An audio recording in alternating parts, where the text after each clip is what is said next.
వైష్ణవిని. నన్ను గుర్తుపట్టారా? నమ్మిన వాడి చేతిలో ప్రాణం కంటే ఎక్కువగా ప్రేమించిన భర్త చేతిలో గర్భంతో సహా అతి కిరాతకంగా హత్యకు గురైన ఓ అభాగ్యురాలిని.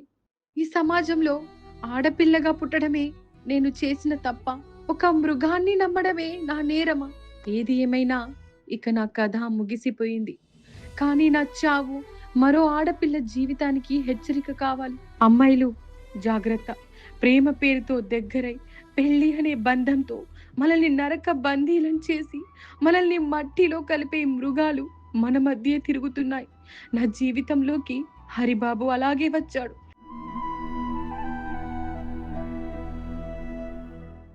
ప్రేమ అన్నాడు, ప్రపంచం అన్నాడు, నీ ప్రేమ కోసం నా ప్రాణాలైనా అర్పిస్తా అన్నాడు. తీరా మెడలో తాళి కట్టాక వాడిలోని అసలు స్వరూపం బయట పెట్టాడు. వాడికి కావలసింది నా ప్రేమ కాదు, నా పుట్టింటి కట్నం. డబ్బు కోసం కట్టుకున్నవాడే ఇలా కాలయముడైతే ఇక మనకు రక్షణ ఎక్కడ?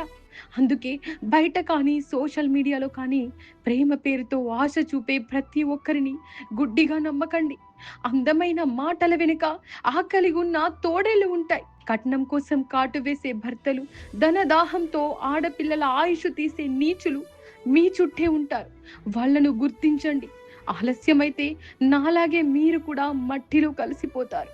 అమ్మ, నాన్న, తల్లిదండ్రులుగా మీరు నా మీద ఉంచిన ప్రేమను వచ్చే జన్మలో అయినా మీ బిడ్డగా పుట్టి మీ రుణం తీర్చుకుంటా.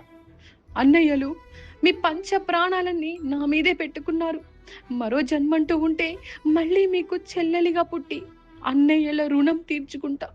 మరొక్కసారి చెబుతున్నా, అమ్మాయిలు, హరిబాబు లాంటి కొరలు చాచిన విష సర్పాలతో జాగ్రత్త. ఇట్లు మీ వైష్ణవి.